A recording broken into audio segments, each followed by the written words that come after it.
So this may come as a shocker to a lot of people, but your mortgage does expire. Yeah, I know. Just because you get your mortgage once does not mean that that's it for the next 30 years. You never have to deal with it again. When you get a mortgage, you actually get a mortgage term. And that's basically just the length of time your mortgage contract will be in effect. So basically,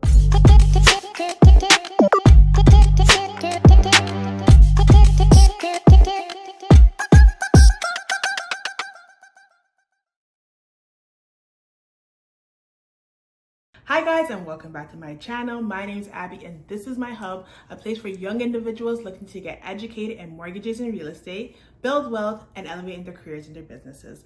Last week we were talking about first-time home buyers mistakes, and for today we're going to be talking about mortgages. What is a mortgage and how do you get one? All right guys, let's get right into it.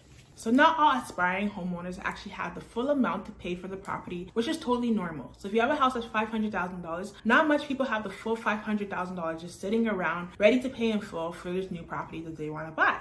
So as a result, they get a mortgage. So a mortgage basically entails borrowing money from lenders or financial institutions to pay a seller on your behalf. So basically, the seller is selling a property for about $500,000, let's say, and you know that you only have about $50,000 of your own savings. So with you plus the bank, you know that you guys would have the full $500,000. So the bank will do a mortgage loan of about $450,000, and you will bring in about $50,000 of your own in order to pay the seller for you to buy the property that you wanted to buy. So that's basically how a mortgage works. So a mortgage basically entails you borrowing money from a lender or a bank, and you're slowly paying off the amount that was loaned plus interest back to the lender or the financial institution that initially lent you the money. So a mortgage basically sounds really simple, right? You buy a property, you don't have enough to pay the property in full, so you go to a lender and they give you the difference. After you get the difference, you pay them back slowly from the amount owed plus interest. Pretty simple. However, there are other factors that you definitely have to consider when getting a mortgage, and this is exactly what we're going to run through today. First things first. So although you're getting a mortgage, that does not mean that you don't need a down payment.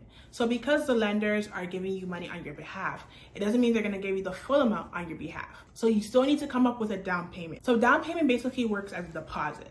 So if you buy a house at $500,000, the bank is going to ask you to put a certain amount of money down, and then they will come in and pay the rest on your behalf. No banks usually like to pay the full amount of mortgage on your behalf. And I know a lot of people see there's different flyers or Kijiji posts that says 0% down, come buy with me. And I'm not going to say buying a property with 0% down is impossible. There are means to do that. However, those means are very, very tricky and very, very costly. And back in the day, to be honest, that's something that was actually more common, where people were buying with 0% down. But this was like in the early 2000s, early 90s, where the banks were scrambling for people to actually buy properties and get mortgages. So they'll say, come in and you can get 0% down. You don't have to put nothing down. Just show us that you have income and a steady credit, and we'll pay for the property in full for you. And all you have to do is pay monthly mortgage payments. However, in 2020, or better yet, 2021, as we're about to go into the new year, it doesn't work like that anymore. You have to put at least minimum 5% down. And I'm going to talk about this more in a different video, talking about down payments, how to save for one, and the different options for down payment. However, as a first-time home buyer, you only need 5% if you are buying a residential property. I'm going to say this again. If you are buying residential property, you only need 5% down. So for example, if you're buying a property that's only $500,000, you're only going to need $25,000 for your down payment. However, that does not include your closing costs. So your closing cost is always 1 to 3% of the purchase price of the property that you were looking at. So in this instance, if you bought a $500,000 house, so closing costs will be about $15,000. So in total, you possibly would have to save about $25,000 plus $15,000. That's the max amount that I'll tell you to save, just to be on the safe side. However, it doesn't mean that you're actually going to pay $15,000 in closing costs, but that's the amount that I would tell you to save, just to be on the safe side. In the instance that you're not a first-time home buyer and you're buying another investment property in addition to the property that you have right now, then you'll be required to put down 20% down. If you're a first-time home buyer buying a residential property, you only need 5% down. However, if you are a real estate investor, you're going to need 20% down. We'll go more into detail about that in my next video. But as for now, all you guys need to know is that if you're a first-time home buyer buying a property that you will be living in, you only need 5% down. However, if you are investing, you're going to need about 20% down. If you have any more questions, of course, contact me and we can talk about it in detail. So for the most part, that's what you guys need to know about down payments. You either need 5% down or 20% down. So the next thing that I'm going to tell you guys when it comes to mortgages is that you need to get a pre-approval. That is my standard rule at all times. You need to get a pre-approval before you buy a property so you know how much purchasing power that you have. I do talk about this in my other video talking about first-time home buyers' mistakes where people don't get a pre-approval so they know how much they actually can afford. So in this instance, to understand a mortgage completely, it's always best to get a pre-approval so you know how much purchasing power that you have.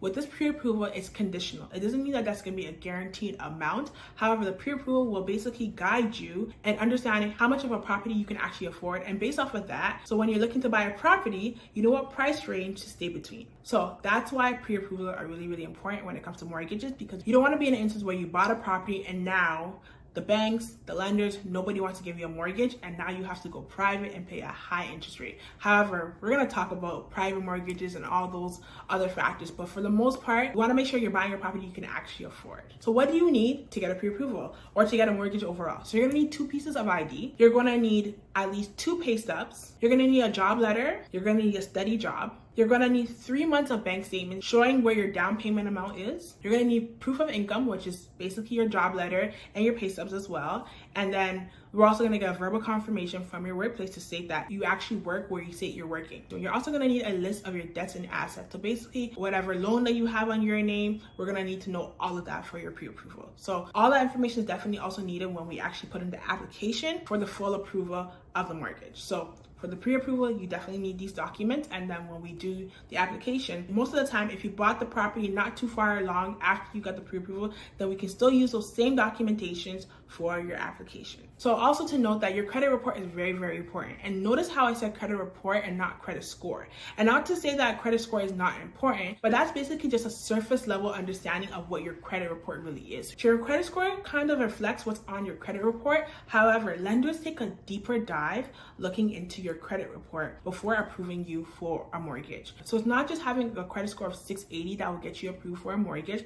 It's about your credit report. This is why it's important to have diverse trades on your account, meaning having, different type of credit cards that you're actually paying on time, and it's under a utilization of 33%, and like just different products that you can have on your credit that can actually show that you're responsible enough to handle large sums of money. That's what lenders like to see. They like to see that you're responsible with your money. But I'm definitely going to talk more about credit in future videos, so stay with me, guys. So another important thing to know about mortgages is how long will it take you to pay off your mortgage? So it's either going to take you either 25 years or 30 years to pay off your mortgage based on if you do not refinance your property. So if you buy your property in the year 2000 and you never refinance your property, you just made renewals, and we'll talk about that next, then it will take you exactly 25 years to pay off your mortgage. However, you can pay it off sooner if you had, let's say you got large sums of money. There's some instances where banks will allow you to actually pay off your mortgage a little bit earlier. However, it varies lender by lender to see what their regulations are when it comes to prepayment of your mortgage. So the time that it takes for you to pay off your mortgage is usually called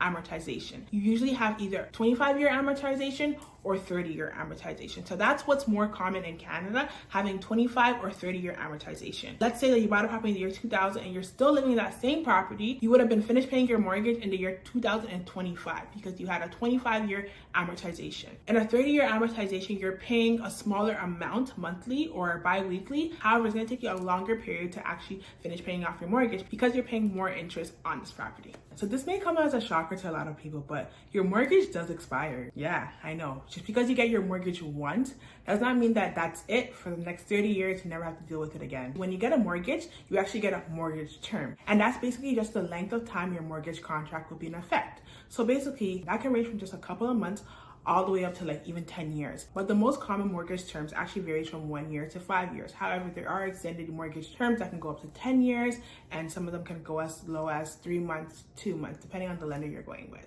I'm definitely going to speak about this in my next video, but in times like this where you have mortgage rates of 1.69, record-breaking low interest rates, it's better to opt in for a longer term because we don't know what will happen in 2023, 2022. So you want to be locked in with these low rates. So I'm definitely going to be talking about this in my next video, how these new low rates are actually affecting you as a home buyer right now. But for the most part, if you do have a low rate, you definitely want to lock yourself in for the longest possible time because long-term mortgage terms won't affect you when the market is fluctuating. So as of right now, if you were to get a mortgage today and you lock yourself into 1.69%, you would not be affected if the mortgage rate were to go up to 3% let's say in the next 3 years. So you'd be locked in for at 1.69 for the next 5 years. However, after that, you would have to go with interest rates based on the time that you're renewing your mortgage. The next thing you need to know about mortgages is that there's a fixed rate and a variable rate. Fixed rates are generally lower than variable rates because fixed rates lock you at a certain percentage for a set amount of time. However, for variable rates, they fluctuate based on the market. So let's say, for example, you bought a property in 2018 and the variable rate at the time was 3.64.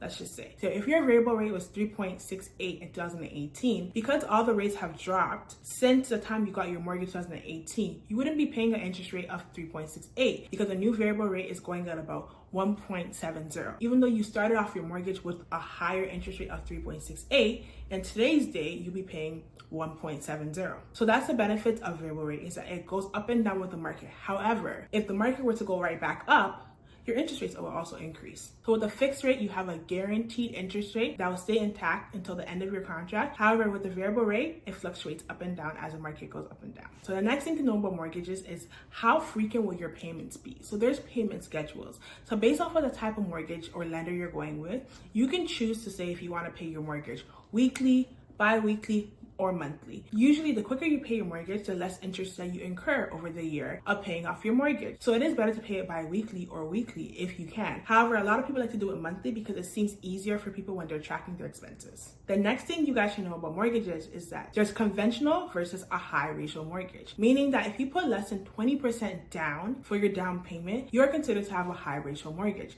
meaning that you need to be insured. With that being said, you would have to pay insurance on your mortgage loan amount. So based off of how much down payment you put down, there's an insurance premium that you would have to pay if you put less than 20%. However, if you're 20% over and you have a conventional mortgage, you would not have to be insured and you would not have to pay an additional insurance premium. I'm going to go more in detail about this in another video of mine to explain the benefits of putting more down payment down versus putting less down. But for the most part, all you guys need to know is that if you're putting less than 20% down, you would have to pay an insurance premium. However, you're putting more than 20% down, you would not have to pay an insurance premium. The next thing that you guys should know when it comes to mortgages is that there's different type of lenders. So there's A lenders, which are the banks, and they typically deal with A clients, meaning that your credit score is above 680, you have your incomes in check, your GDS, TDS is in check, your liabilities are low, where your income and your credit report are enough for you to get an A lender. So A lenders are typically what everyone want to strive for. However, not everyone's situation is so straightforward, and you may not qualify for an A lender because they have stricter requirements when it comes to purchasing a property. However, there are B lenders, and B lenders are usually credit unions. And with B lenders, you usually go with them when your situation is not as straightforward as the lenders would like it to be. So with the B lenders, your interest rates are of course higher than the A lenders. However, they're more lenient when it comes to your application as a whole and your credit score and your credit report. As opposed to A lenders, they have a more strict requirement when it comes to approving you for a mortgage. And as a result, you have a lower interest rates with A lenders as opposed to B lenders. Last but not least, you have private lenders. Private lenders are typically a person like me or even you. Any person can be a private lender. It can be an institution, it can be a group of people. It's just about having access to having capital. So people that have capital and have large sums of money that are able to lend money to another individual can be a private lender. However, going with a private lender, they're usually more lenient with application. You may not have the greatest credit, you may not have the greatest income, and they'll be willing to fund you based on your scenario. So it's not all applications that will get accepted, but private lenders are your best bet when the A banks don't want to approve you, the B banks don't want to approve you, and your situation is not the greatest at hand. However, with private lenders, they're really high interest rates. And if you guys know from my first video, when I talk about how I was able to buy my property at the age of 19, you would know that I actually had to go with a private lender myself when I first bought my property. And honestly, like I said, I lost thousands of dollars in the process of doing that, but it was needed in my situation at the time. I'll definitely go in more detail about that in a later video, but for the most part, private lenders are there when you feel like you kind of have no hope and you just need that saving grace to get your property. All right, guys, so that's pretty much it for today. Thank you guys for tuning in. Comment down below and let me know if you have any questions about mortgages, or if you actually bought a property before or had experience with a mortgage agent or mortgage broker. Comment down below and let me hear you guys' thoughts about mortgages and your experiences that you guys had regarding getting a mortgage or dealing with a mortgage broker. All right, guys, so that's pretty much it for today. Thank you guys once again. Please subscribe to my channel, like, comment, and share this video around, and I'll see you guys next week. Thank you.